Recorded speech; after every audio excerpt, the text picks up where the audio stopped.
Mesdames, Mesdemoiselles, Messieurs, bonsoir, Nabilaï Moussa Kamara, depuis Bruxelles, chef commandant guinéen.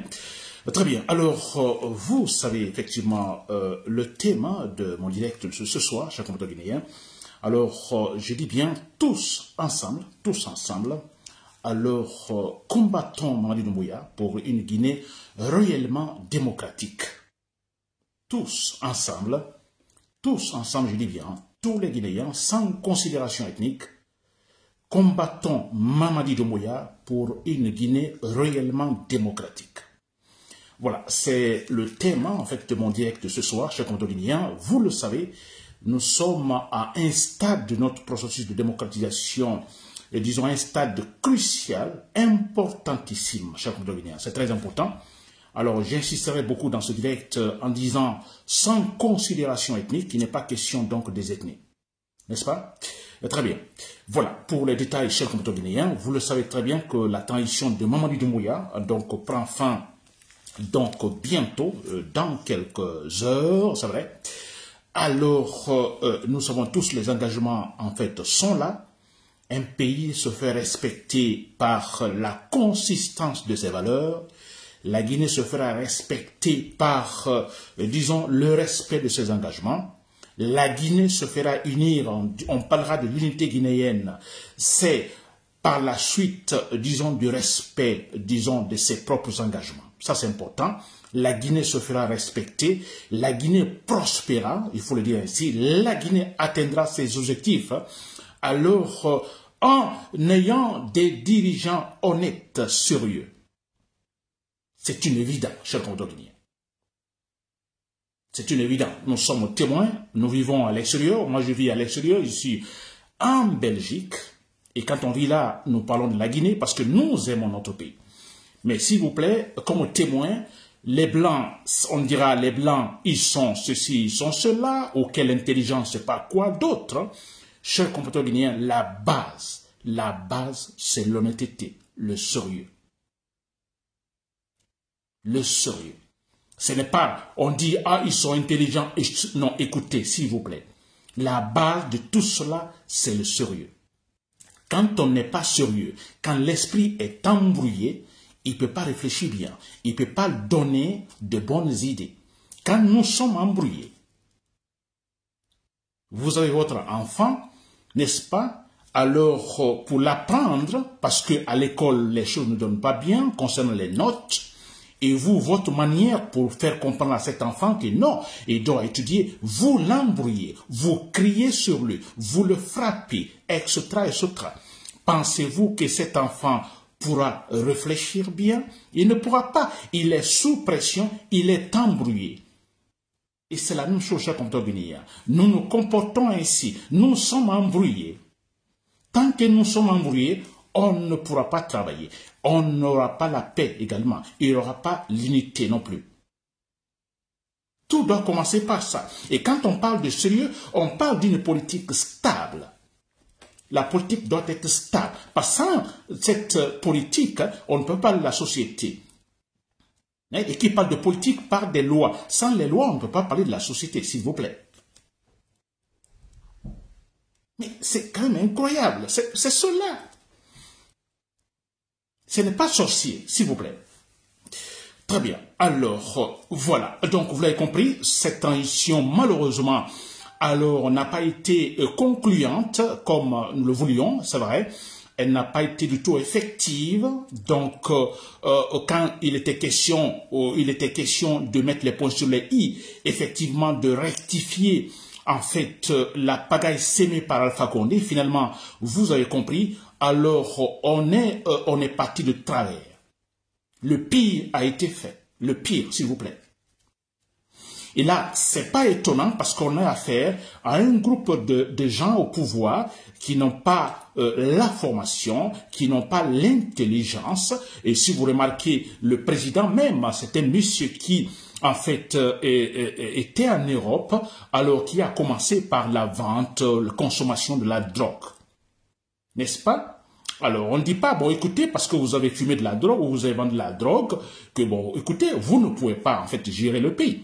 Mais n'est-ce pas, à un moment donné, quand vous vous dites, bon, écoutez, ça c'était à un moment donné, ça c'était à une époque donnée. Vous comprenez? Maintenant, j'ai une responsabilité de diriger toute une nation, et là, vous vous imposez des codes, vous vous imposez des principes. Ça, c'était le passé. Maintenant, alors, c'est une autre aventure politique. Alors, on a ces jeunes qui n'ont pas, pendant 3 années, ils n'ont pas été capables de s'asseoir, méditer, cogiter, dire, bon, écoutez, alors les choses ont changé, nous sommes là, peut-être nous avons 50 ans ou nous avons 40 ans, mais écoutez, être à la tête du pays, c'est comme vous êtes le plus âgé de tous les Guinéens. Il faut comprendre cela. N'est-ce pas, cher commandant guinéen? Très bien. Alors, il est question, effectivement, de mettre fin au pouvoir de Mamadi Doumbouya. Je dis tous les Guinéens. Je dis bien tous les Guinéens sans considération ethnique, cher compatriote guinéen. Alors, une chose est sûre, on parle souvent de pouvoir mandé, de pouvoir des malinqués, n'est-ce pas? Et ça choque souvent certains malinqués qui se disent, bon, écoutez, alors ne généralisez pas. D'accord, mais une chose est sûre, si vous remarquez les 4 régions naturelles, donc les ethnies des 4 régions naturelles, donc l'ethnie mandé, de la Haute-Guinée, est donc la plus privilégiée. Ça, c'est une évidence. Tout le monde le sait, que vous soyez malinqué ou non. Ça, c'est une évidence. Je dis bien, quand on dit pouvoir mandé, peut-être c'est exagéré que certains, effectivement, s'énervent. Oui, d'accord. Mais nous sommes sûrs à 100% convaincus quand même que les malinqués sont les plus privilégiés. Aujourd'hui en Guinée, avec le pouvoir de Mamadi Doumbouya. Donc, d'où la conclusion, un pouvoir malinqué. D'où la conclusion, s'il vous plaît. Alors, ceux-là qui s'énervent en employant l'expression pouvoir malinqué, alors je vais m'adresser également à vous, ça tout le monde, je dis tous ensemble, combattons Mamadi Doumbouya pour une Guinée démocratique. Alors, vous n'êtes pas d'accord, mais vous savez quand même que les malinqués sont les plus privilégiés, alors écoutez, ensemble, nous combattons Mamadi Doumbouya. Ensemble, nous le combattons pour une Guinée réellement démocratique, s'il vous plaît. Et quand je dis la démocratie, s'il vous plaît, en fait, les gens naïfs ne le savent pas parce que les gens ont, en fait, finalement, c'est pas qu'est-ce qu'ils ont dans la tête, parce que ça m'étonne, il y a même certains qui sont dans les universités guinéennes qui ont cet esprit-là, la démocratie, non. Mais écoutez, que voulez-vous, la démocratie à l'européenne, à l'occidentale, etc., etc. Mais moi, je me demande quelle sorte d'études ces gens-là mènent là-bas dans les universités. Mais c'est quand même incroyable qu'un étudiant soit capable de raisonner ainsi. Parce que pour pouvoir raisonner ainsi, alors cherchez à savoir c'est quoi d'abord la démocratie, s'il vous plaît. Parce que même en Occident, écoutez, ils sont partis vers la démocratie. C'est pas la démocratie qui est venue envers eux. Ils sont partis vers la démocratie. La chercher parce qu'ils sont convaincus que c'est la seule forme de gouvernance capable de gérer une nation. Légalement. N'est-ce pas? Avec la démocratie, je le répète toujours, avec la démocratie, il y a cette capacité, n'est-ce pas, de faire asseoir tous autour de la table. La démocratie a ce mécanisme-là, tous autour de la table, acceptant en fait tous les points de vue différents. C'est seulement en démocratie où on voit cela. Acceptant tous les points de vue. Mais pour que cela puisse réellement fonctionner, cette interaction objective, il faut d'abord des lois. N'est-ce pas? Les lois sont au-dessus de tout le monde. Alors, tous ces points de vue savent effectivement qu'au-dessus d'eux, il y a ce qu'on appelle la loi, qu'on ne peut pas modifier quand on veut. Chers compatriotes, donc tous ensemble, Mamadi Doumbouya ne peut pas, c'est de la pagaille, parce que regardez, après ça maintenant, c'est de l'instabilité politique, et même ça, ils ne le savent pas. Quand on dit un pays qui est instable, vous pouvez rester au pouvoir, mais ce qui est clair, ce sera difficile de gérer. Il y a la peur dans le pays, comme certains disent que l'argent a peur du bruit. Alpha Condé le disait, même si finalement il n'a pas appliqué. Et ça, c'est une vérité universelle. N'est-ce pas? Quand il y a bruit, quand il y a la peur dans le pays où il y a l'instabilité politique, écoutez, difficilement les choses peuvent fonctionner comme il le faut. Eux qui sont au pouvoir, peut-être ils continuent à remplir leurs poches. Mais en ce qui concerne des objectifs, disons, de la nation, de tous les Guinéens, ces objectifs ne seront jamais atteints. Ça, c'est clair. La preuve est là, depuis que nous sommes indépendants. Où sommes-nous maintenant, chers Guinéens? Où sommes-nous? N'est-ce pas? Toujours à la case de départ. Alors, voilà, je dis bien tous les Guinéens ensemble, vous comprenez, que vous soyez Soussou, Peul, Malinké, alors Thomas, Guerzé, je ne sais pas quoi d'autre, tous les Guinéens, il est question de combattre Mamadi Doumbouya, nous le combattons pour que finalement nous soyons libres. C'est très important. Voilà. Alors, on a un pouvoir de Mamadi Doumbouya qui, en fait, cherche, disons, le sécoutourisme. C'est très important, chers Guinéens, qui va vers le sécoutourisme. Alors, pourquoi je dis qu'ils sont naïfs? Ils ne connaissent rien. Vous prenez les Dansakoma et autres, alors eux, ils sont convaincus à 100% que oui, alors c'est le sécoutourisme qu'il faut en Guinée. Parce que selon eux, pendant ce temps-là, il n'y avait pas, en fait, il y avait le calme. Il y avait le calme. Mais c'est logique qu'il y ait du calme dans une dictature. Mais c'est vrai. Dans une dictature, c'est normal. Vous n'êtes pas libre. Vous soulevez la tête et puis voilà, vous êtes bastonné tout de suite. Alors, je dis bien, même ceux qui sont au pouvoir, ils ne savent même pas, en fait, ce que cela signifie, le régime de Sékou Touré. D'où ça vient ce régime? Et comment Sékou Touré est devenu dictateur? Ils ne le savent pas. Franchement, ils ne le savent pas et c'est ce qui me fait pitié, c'est grave. Chers compatriotes guinéens. Très bien. Alors, moi, je vais leur dire encore, je vais répéter parce que j'ai dit plusieurs fois, Sékou Touré, écoutez, était un syndicaliste, vous comprenez, donc qui a évolué dans, disons, dans un système purement libéraliste. N'est-ce pas? Avec la France, parce qu'on était colonisé par la France. Sékou Touré, et je crois qu'il a fait sa formation, alors ses activités syndicalistes, tout ça libre. Il sait, Sékou Touré savait exactement ce que cela signifie la démocratie, parce que, quelque part, il appartenait, disons, à l'élite française, en ce moment, chef de Guinée. N'est-ce pas?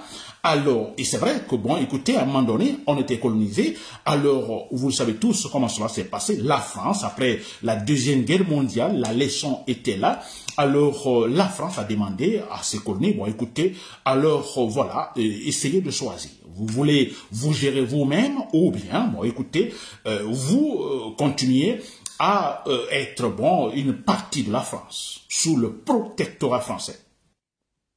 N'est-ce pas? La Guinée a dit non à De Gaulle. Là, nous le savons très bien. Très bien. Et là, nous savons tous que cela n'a pas plu à, disons, à la France, à l'Occident en ce moment. Et parce que en ce moment, je suis en train d'expliquer quelque chose que Mamadi Doumbouya, dans sa Kuruma et autres, ne comprennent pas, ils ne savent pas du tout, chers compatriotes guinéens. Alors, s'il vous plaît, suivez attentivement. N'est-ce pas? Alors, donc, c'est normal qu'à cette époque, on parlait du bloc socialiste et du bloc capitaliste. N'est-ce pas? Le bloc capitaliste, bon voilà, c'est le système démocratique, c'est le libéralisme politique économique. Le bloc socialiste, non, on ne parle pas de libéralisme politique, non, c'est plutôt la propriété collective. Et pas de liberté privée, non, rien. Tout appartient à l'État, tout appartient à tout le monde. Vous voyez, donc il y avait ce problème-là qui est provenu, donc ce problème qui disons, était en fait, disons, le résultat, disons, de la fin de la guerre, donc de la chute de Hitler après la Deuxième Guerre mondiale. Parce qu'après la Deuxième Guerre mondiale, c'est en ce moment on a noté l'apparition de ces deux blocs, capitalistes et socialistes, chers compatriotes guinéens. Vous comprenez? Je reviens en Guinée. Alors voilà, donc nous avons dit non à De Gaulle, cela n'a pas plu à De Gaulle, cela n'a pas plu à l'Occident, vous comprenez? Alors bon voilà, c'est de bonne guerre. Parce que déjà, ils se disent, moi, écoutez, nous sommes dans ce grand combat des blocs où tout le monde veut avoir plus de pays dans son camp, vous comprenez. Alors, on a la Guinée dans la sous-région, alors ouest africaine, qui seule dit non à De Gaulle, à l'Occident. C'est-à-dire dire non au bloc capitaliste, c'est ce que cela signifie. Vous comprenez? Alors, on a vu comment les Français se sont retirés de la Guinée, en fait, fâchés, énervés, alors en se disant, on va vous faire appauvrir. Vous choisissez, vous nous refusez, vous refusez le bloc capitaliste, eh bien, vous verrez. C'est un peu cela. N'est-ce pas? Et c'est ce qu'on a remarqué finalement. Alors la Guinée, une nation jeune, vous comprenez, on est indépendant. Alors qu'il faut-il faire? Alors les Français s'éloignent de nous. Alors les Français qui géraient tout, le gouvernement et tous les secteurs, toutes les activités donc de l'État, c'était géré par la France. Alors voilà, ces Français se retirent d'un seul coup. Alors qu'il fallait-il faire? On a dit non, on veut de l'indépendance, on veut se gérer soi-même. Alors, qu'il faut-il faire? On n'a aucune compétence, c'est vrai. Et comme en ce moment, il y avait cette affaire de bloc capitaliste socialiste, vous comprenez, c'est comme un marché. Alors, les socialistes étaient là, ils ont dit, oh, bon Dieu, on a un pays qui a dit non au bloc capitaliste, qui a dit non à la France. Alors, les Français, plutôt les socialistes, voilà, tous sont venus vers, en fait, le bloc, disons, socialiste, ils sont tous venus vers la Guinée pour nous cotiser. Mais c'est cela. C'est là où on a vu, finalement, c'est l'URS, l'Union des républiques socialistes soviétiques, c'est en ce moment la Tchécoslovaquie, c'est la Pologne, c'est tous ces pays de l'Est, s'il vous plaît, même la Chine socialiste. Mais c'est normal, Sékou Touré, qu'est-ce qu'il avait? Alors écoutez, on doit faire fonctionner notre État, ce nouvel État, il faut le faire fonctionner. Alors, ce nouvel État nouvellement indépendant, il faut le faire fonctionner. On n'avait pas de choix. Alors, écoutez, Jean-J, on n'avait pas le choix. Bien sûr, on avait quand même le choix, vous voyez. Alors, peut-être passer d'une autre manière. Mais en ce moment précis, la manière comment les gens se sont retirés, les Français se sont retirés pour nous appauvrir. Alors, Sékou Touré a dit oui, écoutez, donc, aux mains tendues des pays socialistes. N'est-ce pas? Voilà.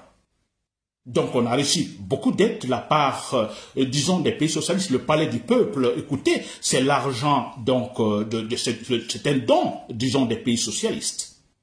N'est-ce pas? Beaucoup de gens étaient formés, les professeurs sont partis dans ces pays de l'Est pour se former, parce qu'il n'y en avait pas. L'administration, comment faire fonctionner? Alors voilà, ce sont ces pays de l'Est qui nous ont en fait aidés. Vous voyez, même le club de football, on avait l'entraîneur, le Syrie national en ce moment, qui gagnait ses coupes, mais qui étaient des entraîneurs, mais c'était des gens, disons, de pays de l'Est. Vous voyez, alors ces gens-là étaient là pour nous aider ce nouvel État, nouvellement indépendant, effectivement, à se gérer.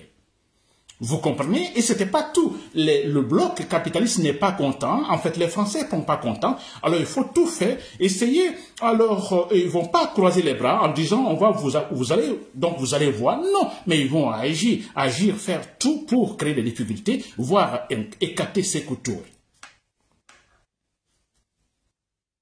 Bien sûr, parce qu'ils se disent, la Guinée serait une sorte de tremplin, vous comprenez, un tremplin parce que la Guinée tombe dans le socialisme, dans le bloc socialiste, alors que cela pourrait être une sorte de tremplin, c'est-à-dire une sorte de pont, vous comprenez, qui pourrait contaminer par exemple le Sénégal, contaminer le Mali, Sierra Leone étant dans la sous-région. Et finalement, la sous-région socialiste.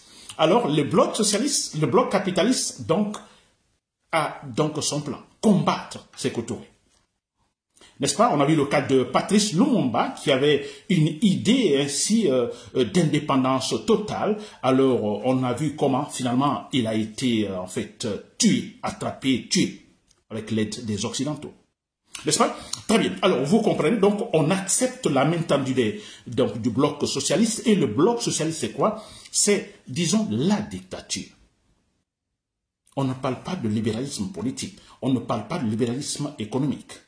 On parle de la collectivité privée des moyens de production.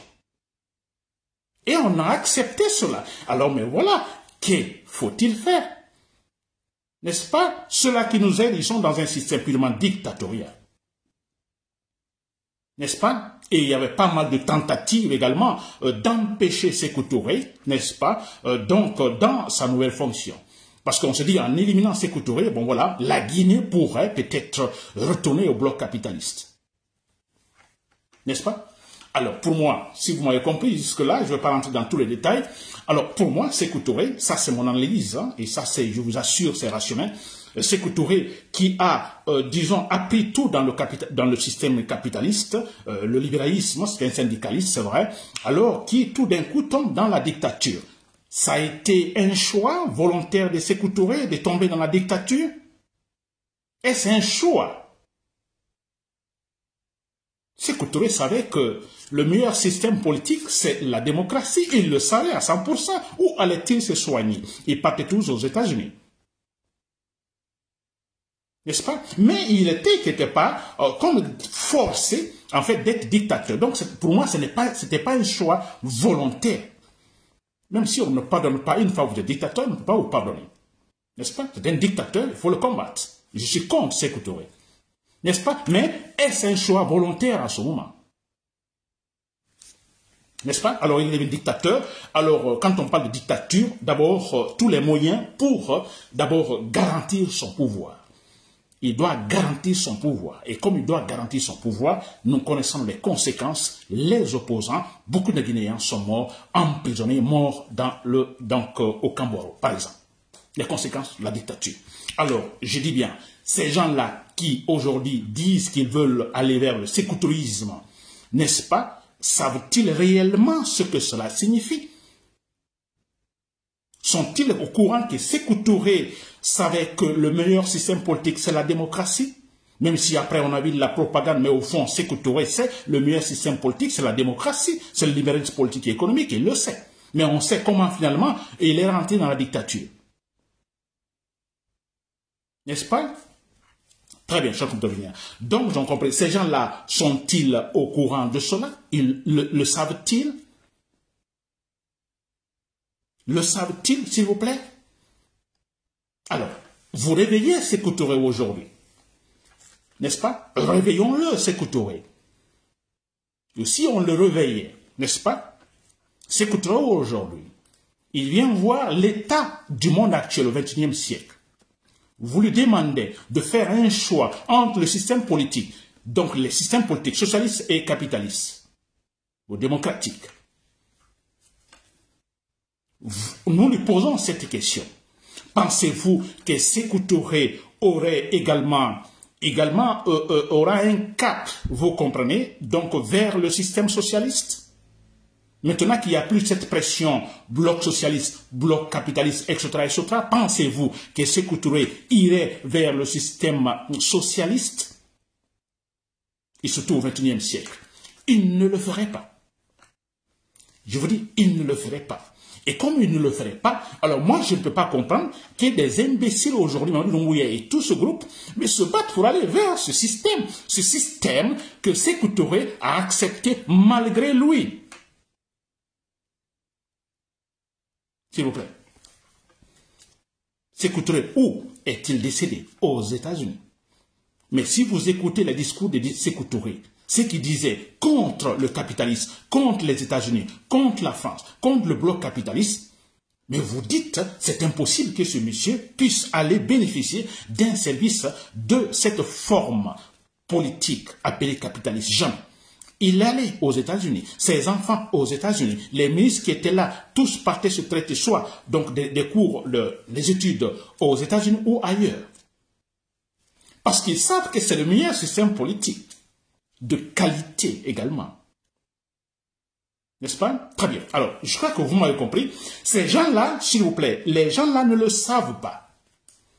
Salandraba est là pour dire, bon, écoutez, au temps de Sékou Touré, alors il y avait le calme, il y avait des fabriques par-ci, par-là. Des fabriques, c'était le don des pays socialistes. Et en ce moment aussi, il ne faut pas l'oublier, nous parlons d'une époque où la Guinée ne dépassait pas 3 millions d'habitants. Toute la Guinée, pas plus de 3 millions d'habitants.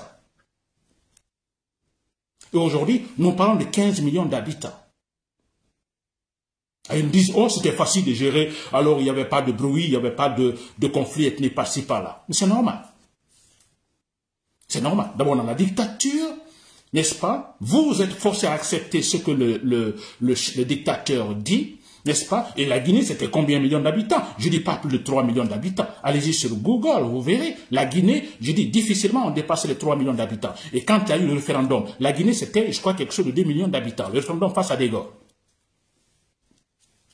Et les gens là au XXIe siècle veulent nous faire retourner à cette forme de gouvernance dictatoriale. Ce n'est pas, c'est un rêve, n'est-ce pas? Très bien, chers compatriotes guinéens. J'espère que vous m'avez compris jusque-là. Alors, voilà. Donc, si vous m'avez compris, nous comprenons totalement que ces gens-là, ils ne feront pas l'affaire des Guinéens. Ils ne feront jamais l'affaire des Guinéens. Ils sont là pour assouvir également les besoins personnels, c'est tout. Vous avez vu comment ils le font, n'est-ce pas? Et certains dans le régime de Mamadou Doumbouya qui ont compris, ils savent que cette forme ou cette politique que Mamadou Doumbouya cherche n'a pas d'avenir. Vous voyez, ils volent de l'argent. Ils doivent voler de l'argent Parce qu'ils savent à tout moment c'est fini. Et quand c'est fini, nous connaissons la Guinée, on dira, c'est le parent qui dira, mais vous n'avez pas de la baraka, vous avez été au pouvoir pendant 3 années, qu'avez-vous fait? Absolument rien. Alors ils volent, ils vont voler. Alors nous voyons seulement une petite partie que nous voyons. Alors tous, ils volent, ils garantissent effectivement l'après Mamadi Doumbouya. Ça c'est clair et net, chers compatriotes guinéens. N'est-ce pas? Très bien. Alors, je ne vais pas tout dire ici aujourd'hui, dans ce direct. Voilà, la forme de combat. N'est-ce pas? On va combattre Mamadi Doumbouya. Mais comment il faut le faire? N'est-ce pas? Alors, déjà, vous avez vu, en fait, les forces vives, les FNDC, les forces vives, la nation. Alors, vous avez vu ce document qui est passé. Alors, comment? D'abord, combattre, donc, ces dignitaires, donc, en Guinée, parce qu'ils ont tous des parents à l'extérieur. Alors, les enfants à l'extérieur, ils ont des maisons à l'extérieur dans ces pays étrangers. Alors, ils vont jusqu'à même demander le statut de réfugié. Donc là, nous le savons tous. Alors moi, je pense que c'est très important, parce que je crois que beaucoup de Guinéens sont d'accord pour cette forme-là. Nous attaquons effectivement, en fait, la famille, là où les familles de ces gens qui sont en Guinée. Tous, ils ont, en fait, volé l'argent du pays. Ils ont investi à l'étranger, ils ont des maisons à l'étranger, ils ont même des familles, etc., etc. Nous passons également par cette forme de lutte, comme ça a été le cas en Côte d'Ivoire. Nous attaquons les ambassades, nous attaquons les familles de ces gens, de ces bourreaux en Guinée, sans pitié, chers compatriotes guinéens, des manifestations devant leur maison, devant l'ambassade par-ci par-là. C'est ce qu'il faut dès maintenant, après le 31 décembre, chers compatriotes guinéens. C'est comme ça qu'il faut lutter. N'est-ce pas? Donc, il y aura beaucoup plus de détails dans ça. Mais ce que moi, je dis aussi, en Guinée, vous avez vu, ce sont des sauvages. Mamadi Doumbouya et ce groupe, ce sont des sauvages. Tuer les gens, alors, écoutez, c'est comme voilà, ça ne leur dit absolument rien. Ils sont insensibles, ils sont inhumains. N'est-ce pas? Alors, je pense que nous devons changer cette forme également, disons, d'agir. Nous n'allons plus nous mettre devant les armes. Nous n'allons plus nous mettre devant les armes. Nous n'allons jamais le faire. Il ne faut plus le faire, donc nous mettre devant ces gens. Ce sont des sauvages, ils tueront, ils ne le regretteront jamais. Peut-être qu'ils vont tomber, mais allons-nous continuer à accepter que des patriotes, des compatriotes tombent comme ça? Je pense que non. Alors moi, c'est mon idée, vous, en fait, vous en parlerez également. Il est question de passer par autre manière. Je dis bien, nous ne nous mettons jamais devant les armes. N'est-ce pas? Passons par autre forme de combat qui est, par exemple, soit de sabotage, de boycottage par-ci, par-là. Pas devant les armes. Là, on n'a pas des armes devant nous, nous agissons.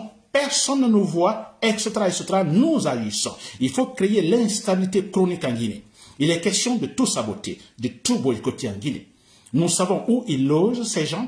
Nous savons disons, ce qu'on appelle les faits de l'État. Nous comprenons les bâtiments de l'État, les véhicules de l'État, etc. Nous savons tous que certains diront, Nabila, et non, on ne peut pas casser les choses. Mais écoutez, pour faire les omelettes, on casse les œufs. N'est-ce pas? On va tout casser, on va tout reconstruire, il n'y a pas de problème. On reconstruira dans l'unité. On a cette capacité, une fois unis, on a cette capacité, cette volonté de tout reconstruire. Mais maintenant, il faut tout saboter, il faut brûler. Par exemple, je prends l'exemple des cas de chemin de fer, des trains qui arrivent, nous pouvons tout saboter, nous pouvons tout boycotter. Agissons ainsi. On ne se met jamais en groupe devant les militaires. Ils vont tirer, ils vont tuer. C'est des bourreaux, c'est des sauvages. Mais je vous assure, si nous continuons ainsi, chacun de son côté, la nuit, n'est-ce pas?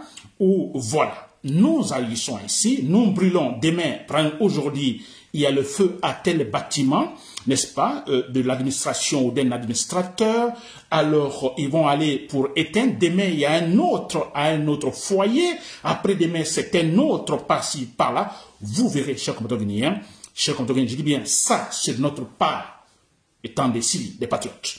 Parce que le cas de Mamadi Doumbouya, là, je l'ai toujours dit, ce sera l'affaire des militaires, les patrons dans l'armée seront capables de régler son cas, par la méthode Bayré Maïnassa. Chers compatriotes, c'était Nabilaï Kamara, depuis Bruxelles. Merci pour l'écoute. Voilà, bonsoir.